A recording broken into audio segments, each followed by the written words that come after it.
el aliento de su boca. Él junta como montón las aguas del mar. Él pone en depósitos los abismos. Tema a Jehová toda la tierra, teman delante de él todos los habitantes del mundo, porque él dijo y fue hecho, él mandó y existió. Es una pequeña narrativa de lo que encontramos en el Génesis 1, ¿cierto? Que nos llama aquí de manera explícita, ¿cierto? A alabar a Dios porque Él es nuestro creador, Él es nuestro sustentador. Vamos a tener un tiempo de oración. Padre, te damos gracias, Señor, porque hoy podemos venir reconociendo esta, quizás una verdad sencilla porque la hemos escuchado tantas veces, pero es fundamental para todo lo que hacemos en nuestra vida, en la manera en que interpretamos el mundo. Señor, reconocer que tú eres el creador del cielo y de la tierra, eres nuestro creador y tienes toda autoridad sobre tus criaturas, Padre. Sé usando, Señor, este tiempo para seguir creciendo en poder conocerte a ti, en seguir creciendo también, en poder aprender cómo vivir bajo tu autoridad, bajo tu gobierno, Señor, ser mejores hijos tuyos, Señor, que podamos aprender a glorificarte de mejor manera, usando a cada uno de los maestros, maestras, Señor, para que puedan enseñar con claridad, con paciencia, con amor, Padre, y con cada uno de los alumnos, para que podamos recibir estas verdades de la palabra, estos principios, Señor, podamos atesorarlos y podamos vivirlos. Te lo pedimos en el nombre de Jesús. Amén. Bueno, les pido disculpas por el retraso que tuvimos en el inicio de la escuela dominical. Pastor Walter tuvo un inconveniente, la pequeñita estaba un poco delicada de salud, enferma, estaban ahí observándola a ver si es que la llevan al médico hoy día, urgencia quizás, y si es que no pasa mayores, mañana al médico, así que no pudo llegar a este lugar. Así que yo voy a tener la clase de adultos hoy, así que voy a pedir a los niños que puedan estar pasando a las salas con sus maestras. Y la clase de adultos se suspende porque...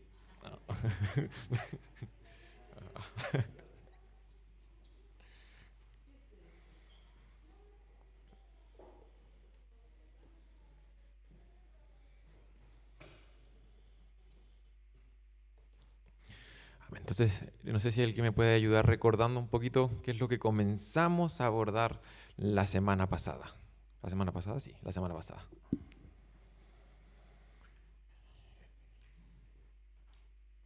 Iniciamos una nueva como unidad, podríamos llamarle, un track, una serie. Nos quedamos misioneros, en modo misionero nos quedamos.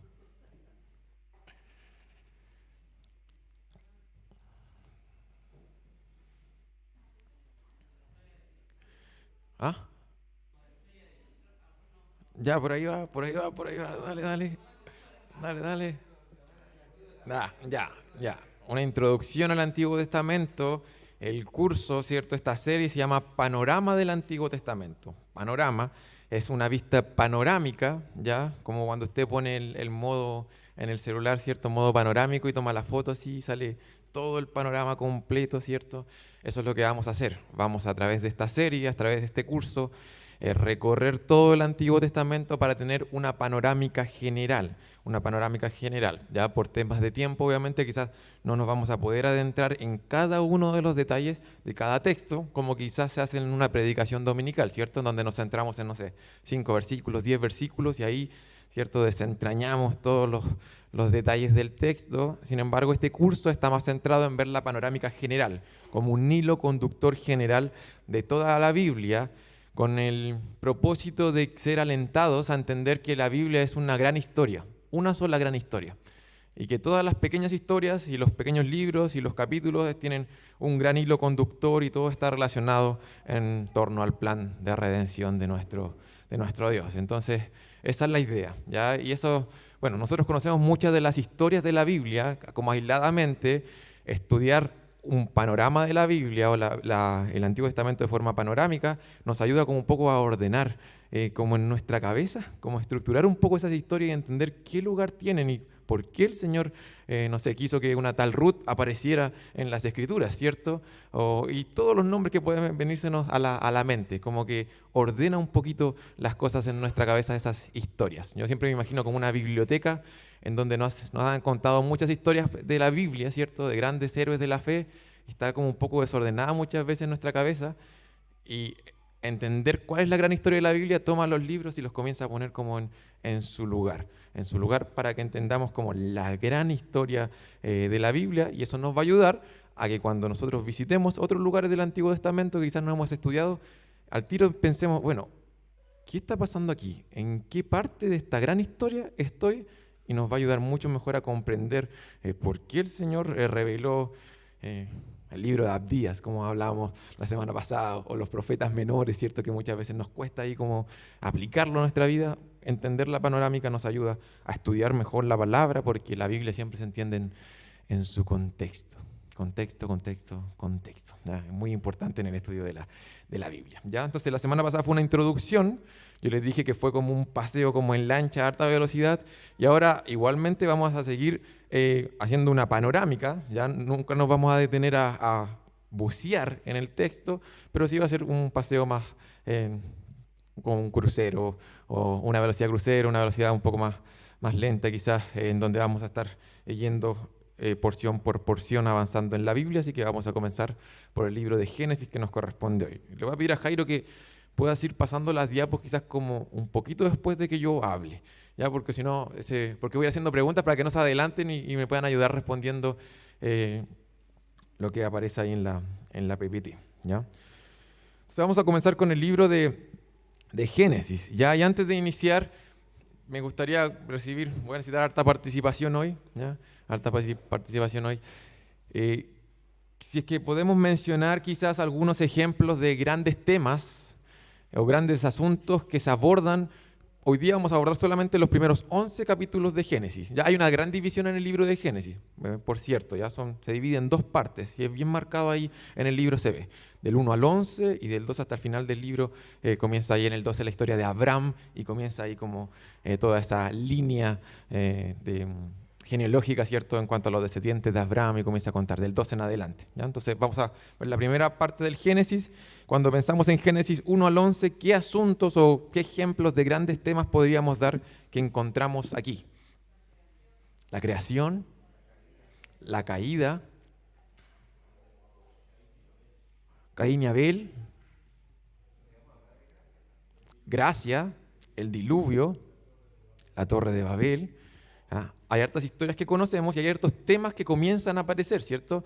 Pues la caída, la creación, la gracia, ¿cierto? Podríamos hablar incluso de más temas como el matrimonio, el trabajo, ¿cierto? Que son temas que aparecen allí, y a menudo se dice que del 1 al 11, Génesis al 1 al 11, hay como una serie como de semillas en la Biblia, ¿ya? De semillas en donde se plantean como ciertos temas que van a aparecer más adelante, que van a comenzar a profundizarse. Vamos a ver cómo se desarrollan estos temas a lo largo de la Biblia, y que en estos primeros 11 capítulos se ve como esta semilla, ¿ya? Y lo que uno estudia en estos primeros capítulos es eso, como la semilla de, oye, ¿de dónde viene la naturaleza caída? ¿O cómo comenzó esto, cierto? ¿O cuáles son como los primeros pasos, o lo primero que podemos ver en el plan de redención del Señor? ¿Qué es lo que podemos ver ahí en forma de semilla? ¿Por qué en forma de semilla? Porque en los primeros 11 capítulos no vamos a ver, por ejemplo, un desarrollo de la doctrina de la justificación, ¿cierto?, en profundidad, ¿cierto?, el significado de la cruz. No lo vemos en profundidad allí, pero sí podemos ver esas semillas que se van a ir desarrollando a lo largo de la historia de la redención, y a lo largo de la Biblia en general. Estos temas se van a desarrollar. Y en estos primeros 11 capítulos también se enfatiza bastante el gran problema que tiene la humanidad, ¿cierto? Y esta preparación de esta solución que Dios va a traer para el gran problema de la humanidad. ¿Cómo lo va a resolver Dios? En esos 11 primeros capítulos podemos encontrar eso ya. El gran problema de la humanidad y cómo Dios lo va a resolver. Lo podemos encontrar ahí, quizás en forma de semilla, algunos dirían, porque para poder comprenderlo completamente hay que seguir avanzando en las Escrituras, ¿ya? Entonces vamos a ver cómo este libro de Génesis, y esta parte en particular, encaja de manera perfecta en la gran historia que Dios estaba obrando aquí en la palabra de Dios, ¿ya? Y hay una pregunta que me gustaría que tuvieran en mente mientras vamos a ir avanzando en los capítulos del Génesis, que vamos a resolver al final, y ustedes van a tener que intentar responderla, ¿ya? Que lo tengan en mente, y quiero que piensen qué faltaría en nuestra comprensión del resto de la Biblia si no tuviésemos estos primeros 11 capítulos, ¿ya? Si es que lo que vamos a abordar hoy no estuviera en nuestras Biblias, ¿ya? Si es que los 11 primeros capítulos no estuvieran, ¿qué cosa quedaría incompleta en cuanto a nuestra comprensión de toda la Biblia? De toda la historia de la Biblia y de todo lo que se narra en las Escrituras, ¿ya? Tengan eso en mente mientras vamos avanzando, porque es para darnos cuenta que es una gran historia y que cada parte de la historia es importante, ¿ya? Entonces quiero que logremos entender por qué es importante estos primeros 11 capítulos. Y vamos a iniciar en Génesis capítulo 1, ¿ya? Y vamos a ir a nuestra Biblia, ¿cierto? Allá Génesis capítulo 1. Sabemos bien, conocemos cómo comienza, ¿cierto? Las Escrituras. Muchos quizás tenemos memorizados el primer versículo de las Escrituras, ¿cierto? Voy a leer los primeros 5 versículos, solamente quizás alguno no está familiarizado con esta porción.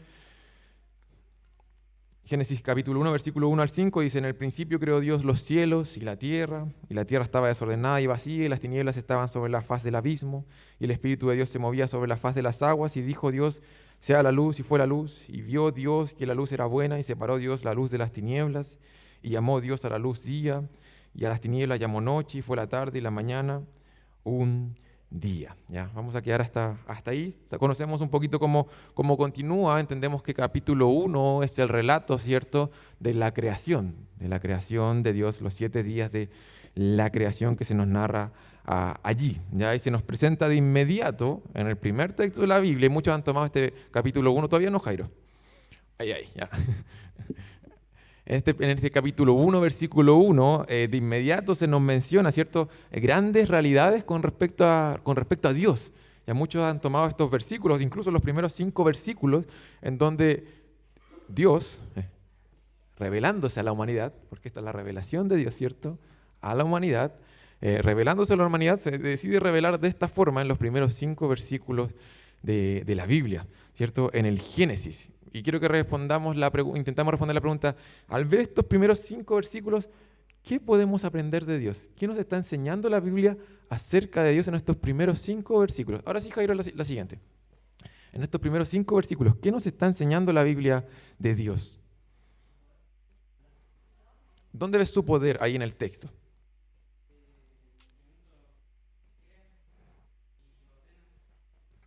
Súper. Tenemos un Dios se revela como un Dios poderoso, ¿cierto?, capaz de criar. ¿Qué más podemos aprender de Dios o ver de Dios? Es Dios revelándose a la humanidad.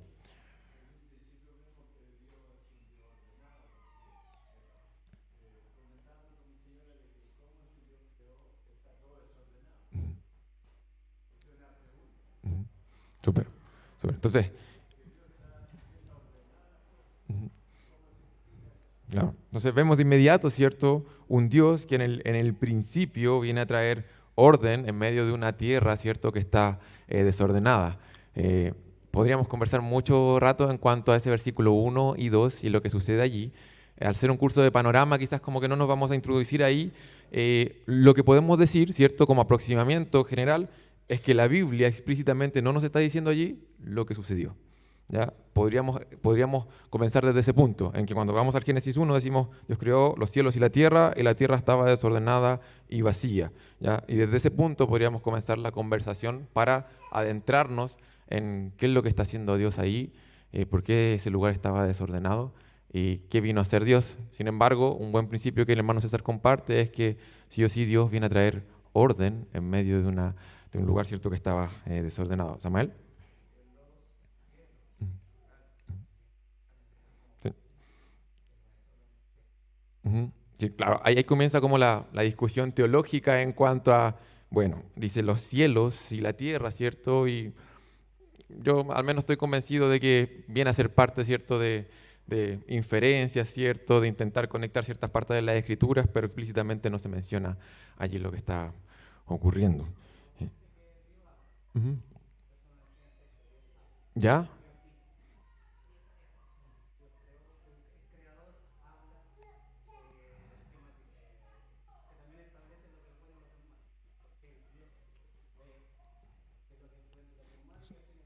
Súper. Ahí hay un complemento, ¿cierto?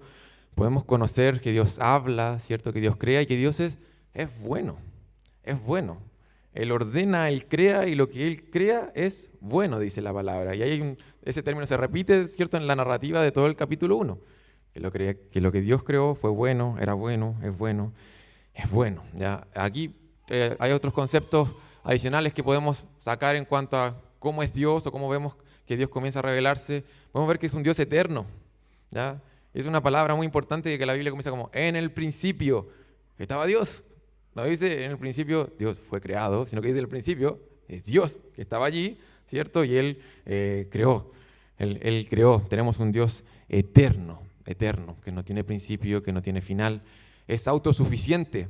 Es autosuficiente. Dice que Él está creando, ¿cierto? Y que no necesitó de nada una causa que lo originara a Él, ¿cierto? Que lo empujara a Él a hacer algo, sino que Él quiso crear y Él aparece ahí creando autosuficientemente. Es soberano, tiene que ver, ¿cierto?, con el poder. La soberanía y el poder están bien relacionadas. Se presenta como el creador. Eso significa igualmente autoridad, ¿cierto? Autoridad sobre lo que está creando. También está ligado a la idea de la soberanía, la autoridad y, bueno, la bondad que se mencionaba, ¿cierto? Podemos ver solamente en estos 5 pasajes, podemos comenzar, ¿cierto?, en forma de semillas, como dije, porque comenzamos a avanzar en la revelación y comenzamos a profundizar en qué significa que Dios sea eterno, autosuficiente, ¿cierto?, soberano, bueno, y eso recorre toda la Biblia. ¿Ya? Pero aquí de inmediato se nos presenta y comenzamos a ver estas semillas, esta revelación del carácter de Dios. Y el capítulo 1 finaliza con la creación de el hombre y la mujer. Bien. Nadie lo dijo, pero bien allá. ¿Cierto? Con la creación de los seres humanos. ¿Ya? Con la creación de los seres humanos, casi al final del capítulo 1, finaliza de esa forma. Versículo 26. Y hagamos al hombre a nuestra imagen, conforme a nuestra semejanza, y señoreen en los peces del mar, en las aves de los cielos, en las bestias, en toda la tierra, en todo animal que se arrastra sobre la tierra. Y creó Dios al hombre a su imagen, a imagen de Dios lo creó, varón y hembra los creó. Y los bendijo Dios y les dijo, versículo 28, fructificad y multiplicaos, llenad la tierra y sojuzgadla, señoread en los peces del mar, en las aves de los cielos, y en todas las bestias que se mueven sobre la tierra. Voy a dejarlo hasta allí, ¿ya? Entonces, muchos han dicho, ¿cierto? Y se entiende que es como la creación del ser humano es como la corona de la creación. La corona de la creación, de hecho, la forma en que se narra, luego en el capítulo 2 en detalle, la creación del ser humano es sumamente diferente a cómo se creó todo lo demás. Y la instrucción, ¿cierto? Y el detalle de estas criaturas que hizo el Señor son distintas, ¿ya? Es una creación distinguida en relación a todo lo demás de la creación, y en cierto sentido ahí se nos dice que está puesta sobre la creación para sojuzgar la creación, ¿cierto? Para administrarla, ¿cierto? O para ejercer autoridad, una autoridad delegada por el Creador, ¿cierto? Por el soberano, para ejercer autoridad, ¿ya?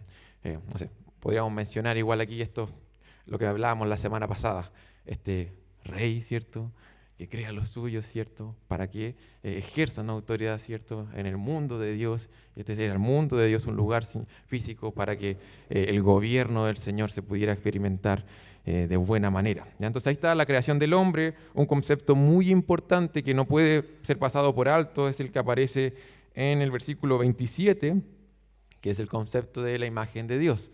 Ya en Génesis 1, cuando vamos ahí, es algo muy importante porque este es el fundamento, bueno, es algo importante en cuanto al plan de redención del Señor, ¿cierto? Y es el fundamento de muchas cosas que hoy nosotros como que asumimos. Por ejemplo, nosotros asumimos y hasta el momento, la sociedad quizás cada vez se aleja más de aquí, cada vez da más pasos alejándose de acá, ¿ya? Pero hasta cierto punto igual podemos encontrar en el mundo que hay cierto respeto por los seres humanos, ¿ya? Se intenta muchas veces, no sé, los derechos humanos, que a algunos les gustan, a otros no les gustan, pero en cierto sentido podemos ver acá que los humanos tienen dignidad y valor, ¿ya? De acá, de la Biblia, ¿ya? Ahora ya sea que si es que eso está bien o está mal, o se aplica de buena forma, de mala forma, eso es otra conversación, pero sí entendemos que los seres humanos son diferentes a los animales, y la dignidad y el valor del ser humano es mayor que la dignidad y valor que un animal.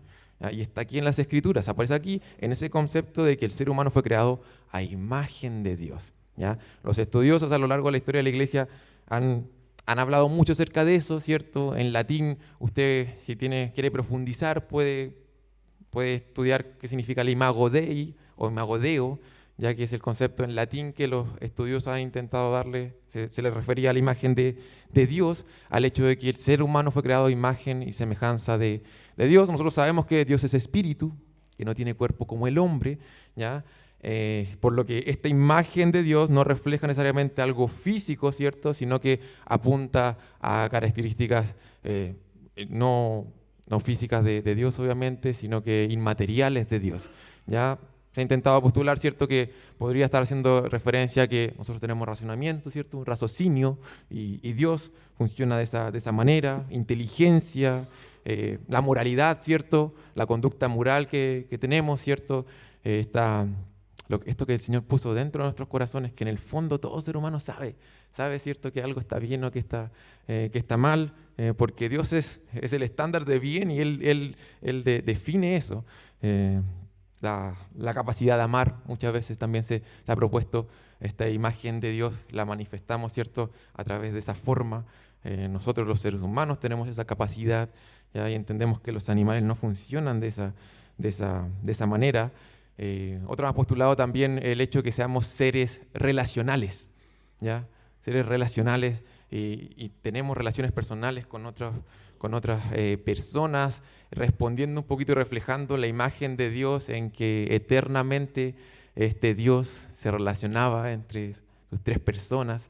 Y así podríamos seguir entendiendo la imagen de Dios. Se han propuesto hartas ideas, hasta incluso la posibilidad de hablar, ¿ya? Como de la forma en que hablamos y nos comunicamos. Algunos han propuesto que también es un reflejo, ¿cierto? Y estamos manifestando este Dios que nos habla, que nos habla, ¿ya? Entonces, tenemos la imagen de Dios, nos distinguimos de los seres, de los animales, de la creación, y es por eso que tenemos un valor y una dignidad particular. Y es por eso que los cristianos defendemos la vida, ¿ya? Aquí radica esto, aparece aquí, en el Génesis, y a lo largo de las Escrituras se manifiesta. En los mismos 10 mandamientos está el hecho de que se nos llama a no matar, ¿cierto? Y así podemos seguir viendo que esta semilla se desarrolla a lo largo de la Biblia. La imagen de Dios, y la semana pasada compartíamos también que este gobernador supremo, ¿cierto?, nos crea su imagen para que nosotros seamos portadores de su imagen en este mundo, y que de esa forma toda la tierra pueda ser como llena de su gloria, como que el carácter de Dios se manifiesta a través de estas criaturas y toda la tierra, ¿cierto?, glorifique a Dios. Y es por eso que el Señor nos llama a fructificar y a multiplicar, porque quería que la tierra fuera llena de su gloria y que hubieran más personas creadas a su imagen, manifestando su imagen, ¿cierto?, de forma plena en ese momento, porque en el capítulo 1 y capítulo 2 aún no está el pecado, ¿ya? Entonces están sucediendo hartas cosas en este texto que se desarrollan. En versículos 26 al 28 igualmente podemos ver que Dios le da una orden a los seres humanos, ¿ya? Y aquí está la semilla de lo que conocemos hoy como el trabajo. El trabajo. Esta orden que les dice fructificar, multiplicar, ¿cierto?, llenar la tierra, sojuzgadla, señorear en los peces del mar, en las aves de los cielos. Luego en 2:15, si no me equivoco, cuando crea al hombre, les dice: tomó pues Jehová al hombre y lo puso en el huerto de Edén para que lo labrara y lo guardase. Ahí no había pecado. Ahí la maldición, la muerte aún no había entrado, pero sí, mis hermanos, había trabajo. Había trabajo, ¿ya? Nuevamente ahí está la semilla de lo que entendemos hoy y de lo que nos puede ayudar a levantarnos mañana temprano para ir al trabajo. Aquí está la semilla y uno puede ver el desarrollo a través de la Biblia, porque Dios nos creó para trabajar. Aquí está, ¿ya? Lo encontramos allí. Igualmente en el relato del capítulo 2 podemos ver la forma, ¿cierto? El capítulo 1, ¿cierto?, es la narrativa de estos 7 días, y el capítulo 2 muchas veces se entiende como una especie de zoom, ¿ya? Como que ahí la narrativa hace un zoom y vuelve a relatar la creación de Adán y Eva, ¿cierto?, pero ya con mayor detalle, y profundiza un poquito en la forma en que fue creado Adán y Eva, ¿ya? Y ahí hay hartos detalles en el texto que quizás no podemos abordar, lo hemos abordado en otras clases, pero que de inmediato nos comunica Y yo creo que aquí, más que en forma de semilla, como que es bastante explícito en cuanto a las diferencias que hay entre un hombre y una mujer, ¿cierto? Y entre estos dos sexos que creó Dios, ¿ya? Creados por Dios. Ya no aparece nada más ahí en el Génesis capítulo 2, sino que crea un hombre y una mujer, los crea de manera diferente, ¿cierto? De hecho, el versículo que leímos en 2.15, a uno estaba Eva, y al varón le da la labor de labrar y de proteger, quizás una semilla del indicio de que los hombres han sido creados, ¿cierto? Para proveer, para proteger, para liderar, ¿cierto? En forma de semilla quizás allí. Luego viene la mujer, que se crea de la costilla del varón, y la forma diferente en que fueron creados, a menudo nosotros lo entendemos que hombre y mujer fueron creados como un complemento, con igual valor, igual dignidad, ambos creados a imagen de Dios, pero con funciones y roles diferentes para que sean un complemento, ¿ya? Eso lo podemos encontrar ahí, Génesis capítulo 1, Génesis capítulo 2. Entonces, recién estamos en los dos primeros capítulos de la Biblia y de inmediato podríamos comenzar a responder por qué es importante Génesis capítulo 1, capítulo 2. Y quiero que respondamos la pregunta quizás de manera más específica. ¿Por qué es importante Génesis capítulo 1 y capítulo 2 para la narrativa del resto de las Escrituras? ¿Ya? Para todo lo que va a venir, nosotros sabemos lo que va a venir en la Biblia. ¿Por qué es importante 1 y 2, capítulo 1 y 2?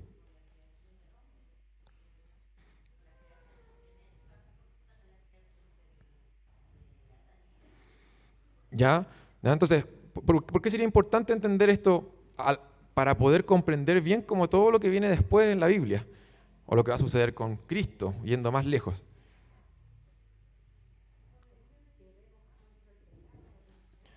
¿Ya? Pero capítulo 1 y capítulo 2 aún no estamos allí, ¿cierto? Eso es capítulo 3. Estamos a punto de llegar ahí. Capítulo 1 y 2. Intentemos hacer como el vínculo, conectarlo con todo lo que va a venir después.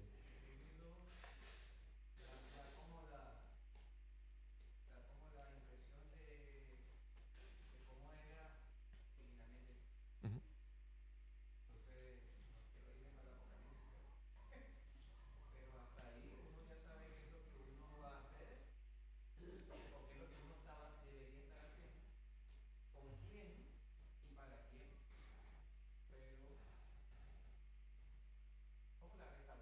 Ujú. Ya. Ahí hay un concepto importante, ¿cierto? Que no vemos pecado aún, porque en el capítulo 3 ciertamente vamos a entender mucho mejor, ¿cierto? Como la naturaleza del pecado y qué pasó en ese momento. Pero en capítulo 1 y 2, cuando no hay pecado aún, podemos entender de cierta forma como el ideal de Dios para su creación. ¿Cómo? Claro. Entonces, ¿puede repetirlo, por favor? Entonces, podemos ver, ¿sabes qué? En el corazón de Dios, en un comienzo, Dios creó al hombre y la mujer así, de esta forma, y así iban a funcionar, y cuando no había pecado, así eran las cosas. Capítulo 3 caímos, pero en cierto sentido, capítulo 1 y capítulo 2 nos muestra un poquito como, bueno, nosotros sabemos lo que va a venir, ¿cierto? La cruz del Señor Jesucristo viene a restaurar nuestra relación con Dios, y de cierta manera es como entendemos qué es lo que Dios quiere hacer o a qué nos quiere volver, ¿cierto? Al ver capítulo 1 y capítulo 2.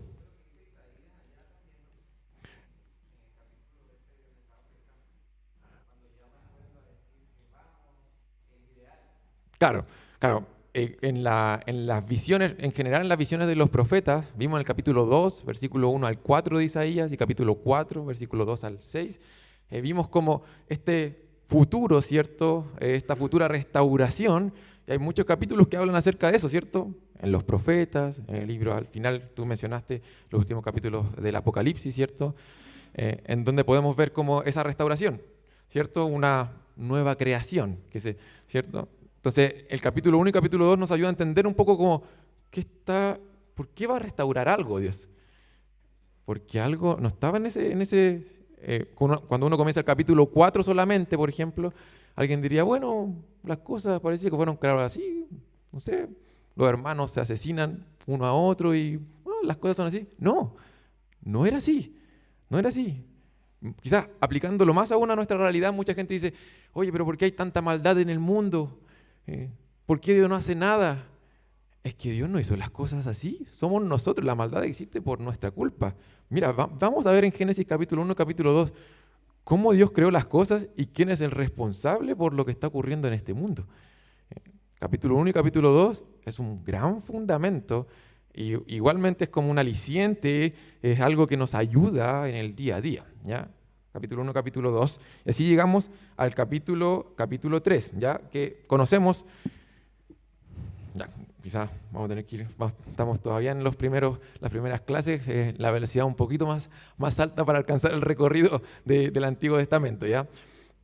El capítulo 3 entendemos que es el relato de la caída, viene esta serpiente, ¿cierto?, que viene a atentar a la humanidad.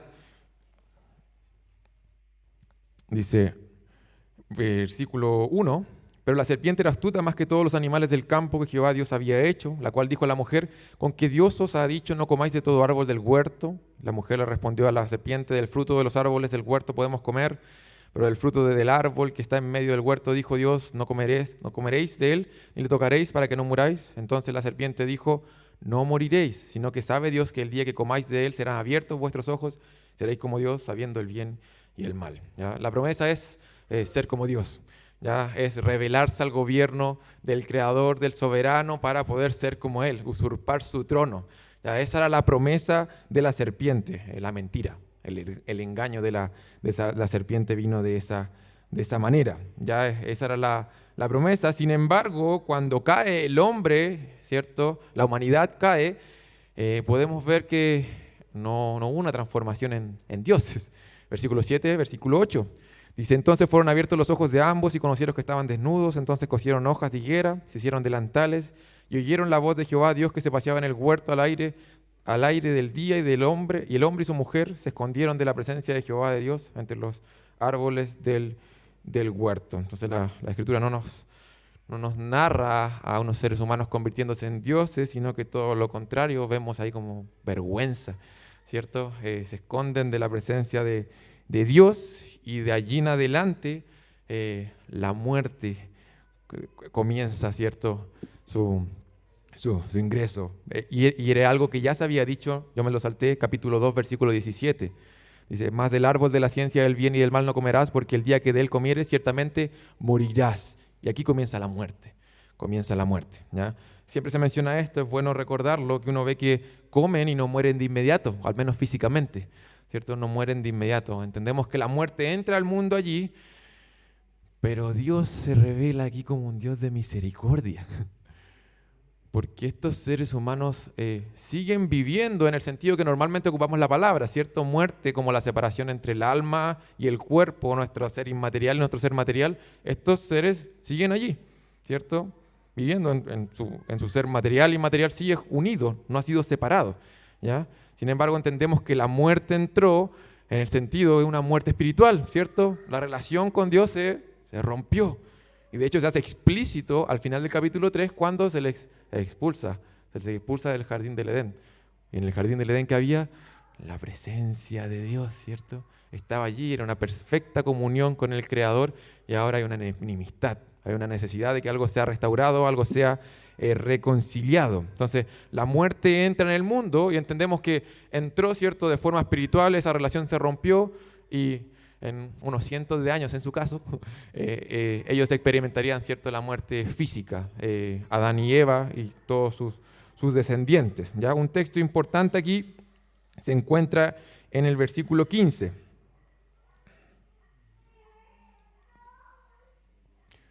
Versículo 15, Génesis 3:15, dice, y pondré enemistad entre ti y la mujer, entre tu simiente y la simiente suya, esta te herirá en la cabeza y tú le herirás en el calcañar. ¿Ya? ¿Cómo se conoce este texto? Yo sé que muchos lo saben. Se ha dicho que este texto es el protoevangelio y responde a este concepto un poco de semilla que yo les mencionaba, ¿cierto? Como que hay una pequeña semilla de esta buena noticia o esta promesa, esta buena noticia que vendría por medio de Cristo, ¿ya? En Génesis capítulo 3, ¿ya? Luego de la caída viene una promesa de restauración y se encuentra allí. Muchos han intentado explicar qué es lo que significan estas enemistades, ¿ya? Es interesante quizás meditar un poco en eso.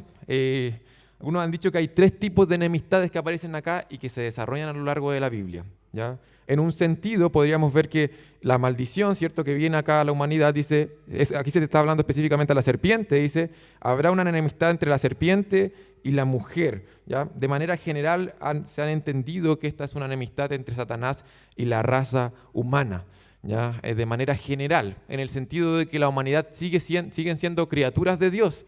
¿Ya? Seguimos siendo todos criaturas de Dios, y aunque la imagen de Dios está distorsionada, aún cierto está allí, hay atisbo. Creemos que a pesar de la entrada del pecado, aún el ser humano tiene valor y dignidad, porque fue creado a imagen de Dios, a pesar de que no refleje esa imagen de manera completa, plena, o que esa imagen no esté restaurada. Sin embargo, aún el ser humano posee la imagen de Dios. ¿Ya? Aparece un poquito más adelante en la genealogía que viene, en el libro de Santiago también se menciona ese hecho, ¿ya? Que todo ser humano sigue portando la imagen de Dios, distorsionada, pero sigue portando la imagen de Dios. Entonces hay una enemistad general entre Satanás y la raza humana, ¿ya? Y en cierto sentido eso es bueno, porque el enemigo de tu enemigo es tu amigo, y Dios va a ofrecer gracia y misericordia a la humanidad, ¿cierto?, para que sea restaurada. También hay otra enemistad entre, dice, tu simiente y la simiente suya. También se ha entendido esto de dos formas. En primera manera, de una forma general, la simiente es como la descendencia, y algunos han entendido que aquí se refiere a que va a haber dos tipos de descendencia en el mundo. Una descendencia de la serpiente y una descendencia de la mujer, de forma general. ¿Ya? Y se ha postulado que aquí se refiere quizás a personas que espiritualmente, ¿cierto?, son hijos de Satanás hasta el día en que se mueren, ¿cierto?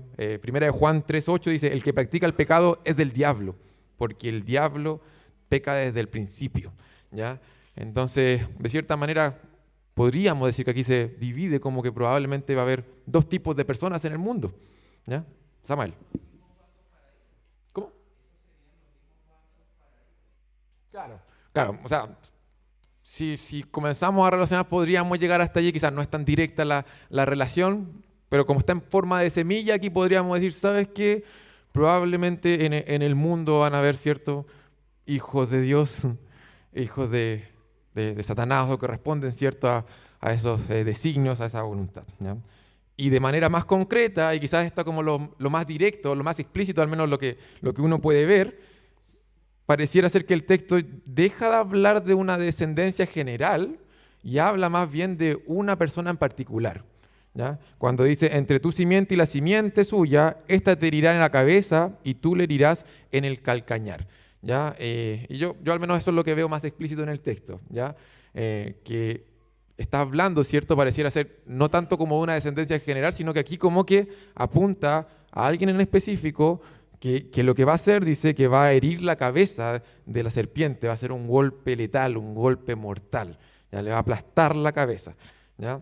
Y la serpiente le va a herir el calcañar, va a experimentar sufrimiento, ¿ya? Le va a hacer una herida. No va a ser una victoria de la serpiente, pero sí se da indicios de que algo va a suceder con esta persona que va a aplastarle la cabeza a la serpiente.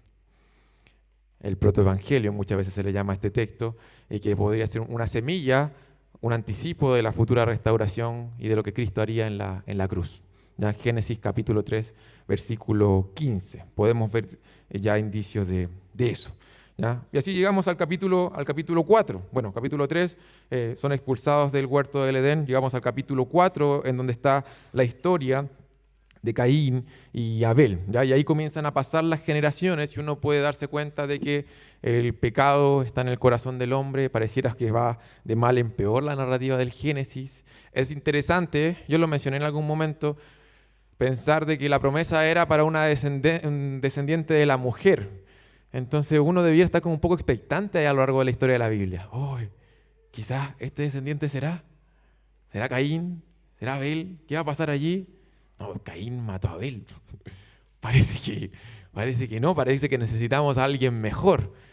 El Señor muestra misericordia, gracia, ¿cierto? Y menciona explícitamente que hay otro hijo y que la descendencia sigue y que esa posibilidad sigue abierta, ¿cierto? Va a venir alguien que va a aplastarle la cabeza a la serpiente, ¿ya? ¿Quién va a ser? ¿Quién va a ser esa persona? ¿Ya? Y podemos ver que comienzan a pasar las generaciones y el pecado aún sigue habitando en los corazones de generación en generación, ¿ya? Entonces, capítulo 4, Caín mata a Abel. Cualquiera podría decir, bueno, ¿triunfó la serpiente entonces? No, hay otro hijo. Y así llegamos luego al capítulo 5, en donde explícitamente se nos dan esa descendencia, ¿cierto? Esa es la descendencia que viene de Adán y Eva, de parte de Set, ¿cierto? De parte de Set. Y nuevamente ahí uno debería tener en mente, bueno, la simiente, la descendencia, ¿qué va a pasar? Y ahí es interesante que en el capítulo 5, aunque las genealogías nos aburren muchas veces, no nos gusta leerlas, ¿cierto? Cuando nos encontramos con muchos capítulos de genealogía, son complejas. Aquí uno puede seguir conociendo a Dios, porque esta es la revelación de Dios hacia nuestras vidas, ¿ya? Y en el capítulo 5, a pesar que es una genealogía, uno puede seguir viendo y conociendo el carácter de nuestro Dios, porque uno puede ver ahí la fidelidad de Dios a su promesa, ¿ya? Algo va a suceder, va a venir un descendiente, y estas personas siguieron teniendo descendencia. Hay una combinación entre misericordia y gracia de Dios y el pecado del hombre, porque el capítulo 5 es triste, porque ya no está el capítulo 1, capítulo 2, donde no está muerte, sino que el capítulo 5 está lleno de muerte, ¿cierto? Tienen hijos, ¿cierto? Sin embargo, viven cierta cantidad de años y mueren. Y eso es el capítulo 5. Muerte, muerte, muerte, pero en su misericordia Dios sigue permitiendo que hayan descendientes y que esa promesa siga allí. ¿Quién será? ¿Quién aplastará la cabeza de la serpiente? ¿Ya? Llegamos al capítulo 6.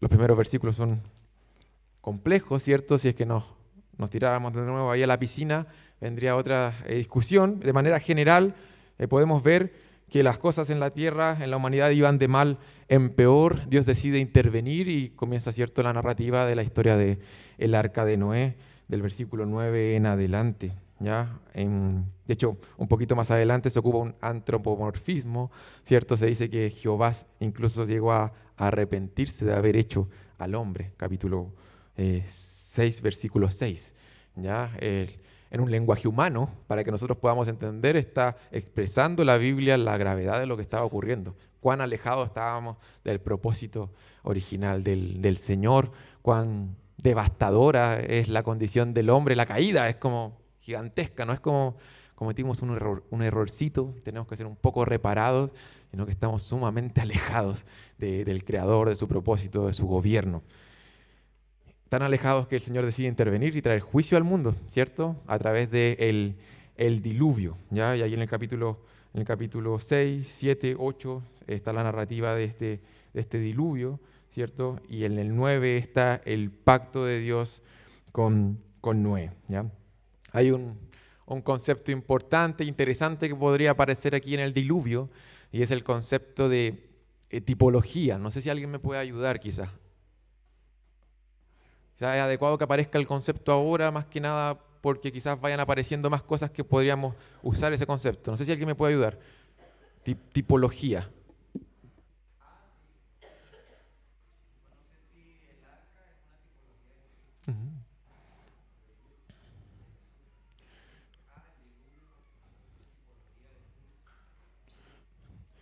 Hay un concepto importante, ¿cierto? Es el concepto de tipología.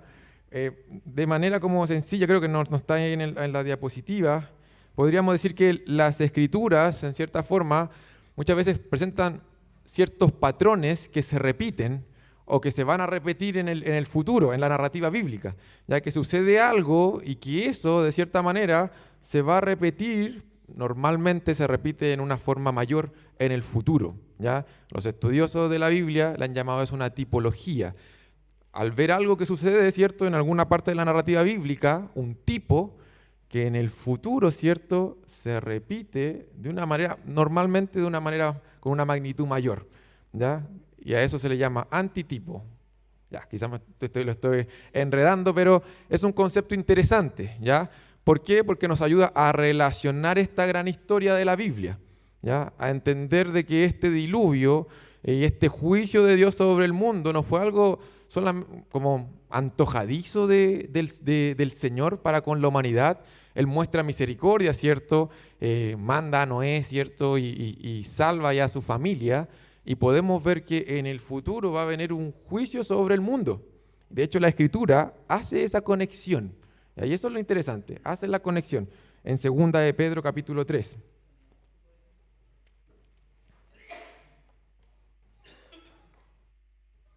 Versículos 5 al 7. Dice: estos ignoran voluntariamente que en el tiempo antiguo fueron hechos por la palabra de Dios los cielos y también la tierra, que proviene del agua y por el agua subsiste, por lo cual el mundo de entonces pereció anegado en agua. Pero los cielos y la tierra que existen ahora están reservados por la misma palabra, guardados para el fuego en el día del juicio y de la perdición de los hombres impíos. Versículo 11.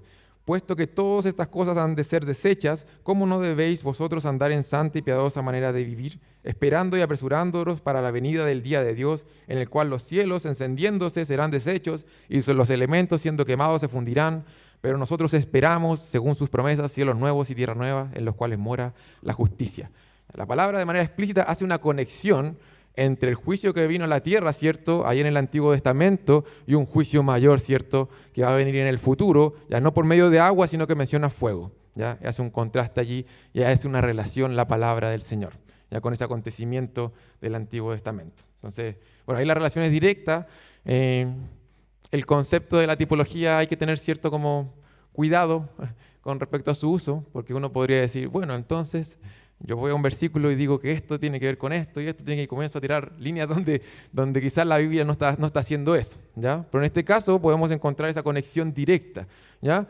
Entonces, si es que no existiera la historia del arca de Noé, el juicio de Dios sobre el mundo, ¿cierto?, la manifestación de la ira de Dios frente a la pecaminosidad del hombre, ¿cierto?, y la gracia de Dios que muestra ahí, quizás no podríamos entender tan bien lo que va a venir en el futuro o cómo eso se relaciona. Esto es un pequeño anticipo de lo que sucede cuando un ser humano en rebeldía, ¿cierto?, se enfrenta a un Dios santo, ¿ya? Como una pequeña semilla, una pequeña semilla que nos da un anticipo de eso. Igualmente se nos da una semilla de que este Dios de gracia os está ofreciendo salvación al mundo de lo que va a venir, ¿ya?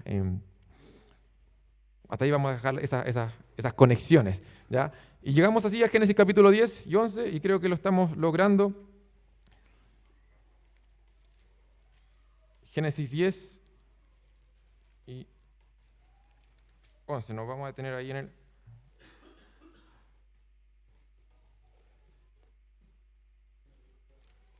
capítulo 11, ¿ya? Capítulo 11, bueno, viene otra genealogía, y capítulo 11 viene la torre de Babel, ¿cierto? La torre de Babel, y de cierta forma es una historia un poco triste, sigue siendo una historia triste en el sentido de que nos sigue mostrando el corazón del hombre, ¿ya?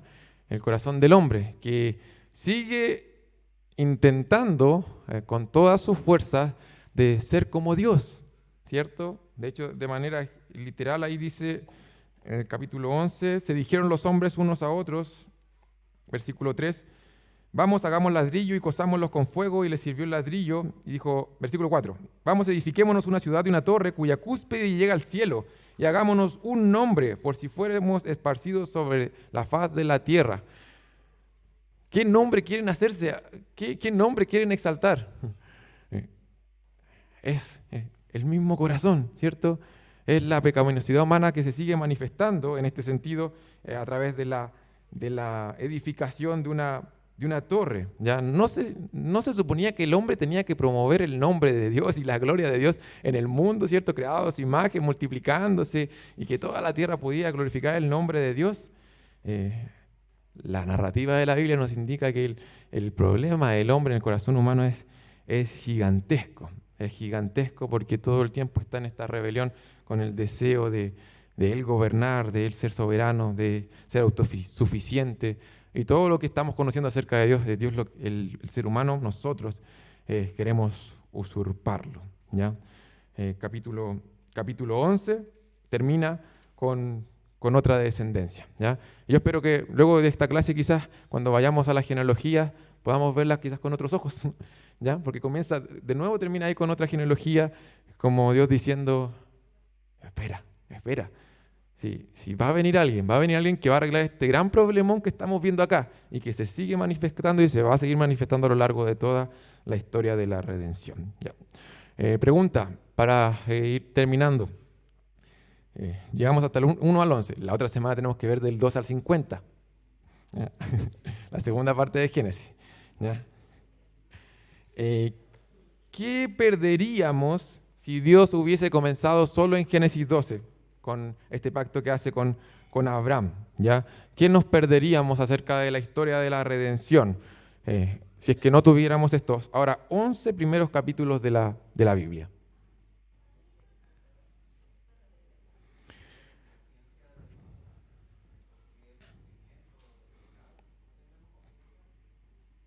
¿Ya? La pregunta es, ¿qué cambiaría? Es la misma pregunta que hice a la mitad de la clase, que ¿qué cambiaría esta vez si es que estos 11 primeros capítulos de la Biblia no estuvieran? ¿Ya? Si es que la Biblia comenzara en Génesis 12 y Dios llamando a Abraham y haciendo un pacto con él. ¿Ya? ¿Qué es lo que sucedería? Nuestro hermano Samael indica que probablemente nuestro entendimiento de la maldad, del pecado, su naturaleza sería diferente, ¿cierto? Sería por lo bajo diferente. ¿Ya? ¿Ya? ¿Qué más sucedería? ¿Cómo? ¿Qué sucede con la salvación?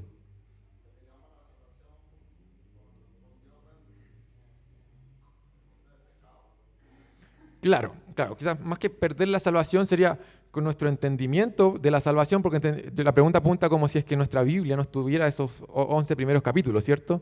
Y que no supiéramos nada acerca de lo que estaba sucediendo allí. Nuestro entendimiento de la salvación, de la redención, quizás sería diferente.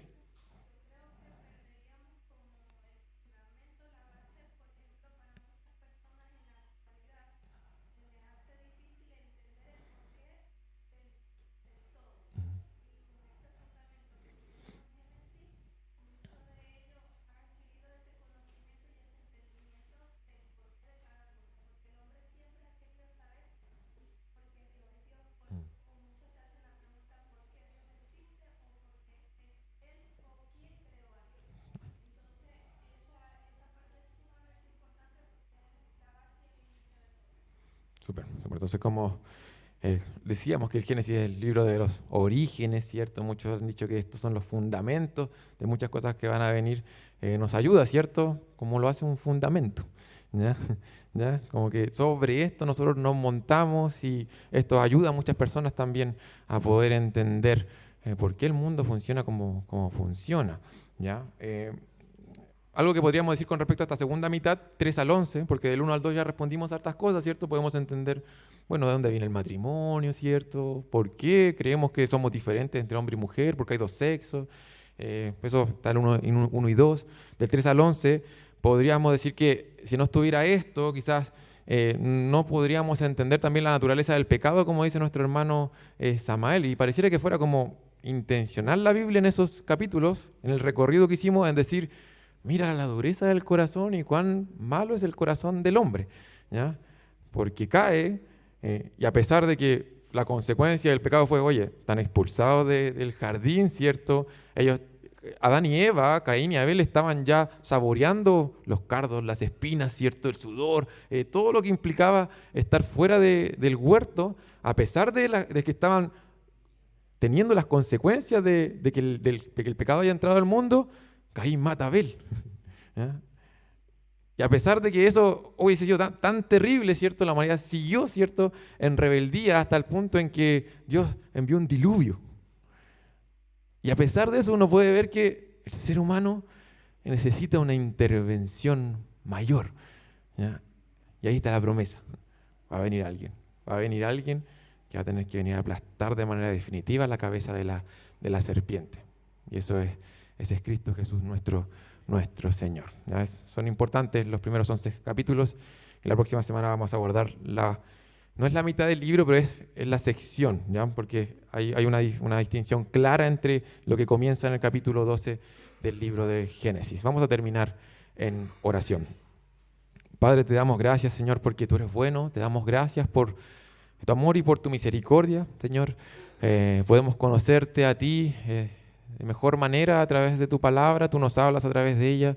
Y en estos primeros 11 capítulos, Señor, no solamente encontramos historias, Señor, que podemos contarle a los niños, Señor, sino que podemos conocerte para poder amarte más, Señor, para poder servirte de mejor manera, para entender mucho mejor cómo funcionamos, cómo es nuestro corazón. Te damos gracias, Señor, porque esto es misericordia de tu parte hacia nuestras vidas, el que nos hables de esta forma, en que nos reveles estas cosas, estos fundamentos, estos orígenes, los límites también que estás imponiendo allí. Es tu buena, tu perfecta voluntad hacia nuestras vidas. Y te damos gracias sobre todo porque tan temprano, Señor, en la historia de la humanidad ya podemos ver ese deseo de enviar a alguien, esa simiente, Señor, para que pudiera resolver este problema, pudiera volvernos a la vida, Padre. Te damos gracias, Señor, por Jesús. Te damos gracias también por esta clase y por los alimentos que nos vamos a servir. En el nombre de Jesús te agradecemos esto. Amén.